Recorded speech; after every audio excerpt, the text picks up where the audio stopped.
עכשיו אנחנו אל המחלה האוטואימנית הנדירה, שצצה בקרב אנשים שקיבלו את החיסון של פייזר. מצטרפת אלינו דוקטור דורית בליקשטיין, שלום. שלום סיוון. אז בואי נבין מה עולה מהמחקר שלכם. אנחנו מדברים על מחלה נדירה שפתאום מופיעה בסמיכות לחיסון של פייזר. תעשי לנו קצת סדר במה מדובר. אנחנו מדברים על מחלה מאוד מאוד נדירה, שהיא מחלה אוטואימונית, כלומר הגוף יוצר נוגדנים לעצמו, וכתוצאה מכך הביטוי הוא יצירת קרישונים קטנים באיברים שונים, מוח, לב, ריאות, כליות, כלי דם בעור וכו'. מדובר במחלה שבצורה קלאסית היא מחלה קטלנית. 90% מהחולים היו נפטרים. היום בעזרת טיפולים חדשים שחייבים להיות מודעים למחלה ולתת אותם מהר ככל האפשר, רוב החולים מחלימים. פה ושם נשארים סיבוכים, אבל רוב החולים מחלימים ויוצאים על רגליהם מבית החולים. גידי, איך אתם מתחילים להבין שיש קשר בין החיסון למחלה הזאת? זאת אומרת, מה גורם לכם לבדוק את הקשר בין הדברים?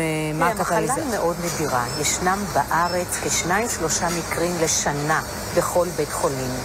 בחודש מרץ התחילו להגיע אלינו יותר מדי מקרים, ואז שאלנו למה. אנחנו בעצם גמרנו את הכמות השנתית בחודש אחד, וזה לא הגיוני. אז התחלנו לשאול מה משותף לכל החולים.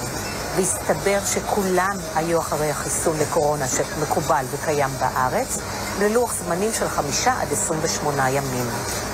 זה עורר לנו את החשד שיש איזושהי אסוציאציה, איזשהו קשר בין המחלה הסופר נדירה הזאת לבין החיסון. שאנחנו מדברות על טווח גילאים מסוים שנפגע יותר, רוב החולים במחלה הזאת הם צעירים, וגם כאן הגילאים נעו בין 28 לבין 45.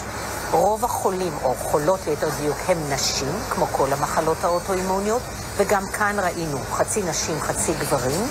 בכל מקרה זה עורר תשומת לב, כי הסדר, הריכוז הזה, היה לא מתאים, לא מה שאנחנו מצפים לראות בשנה רגילה ונורמלית.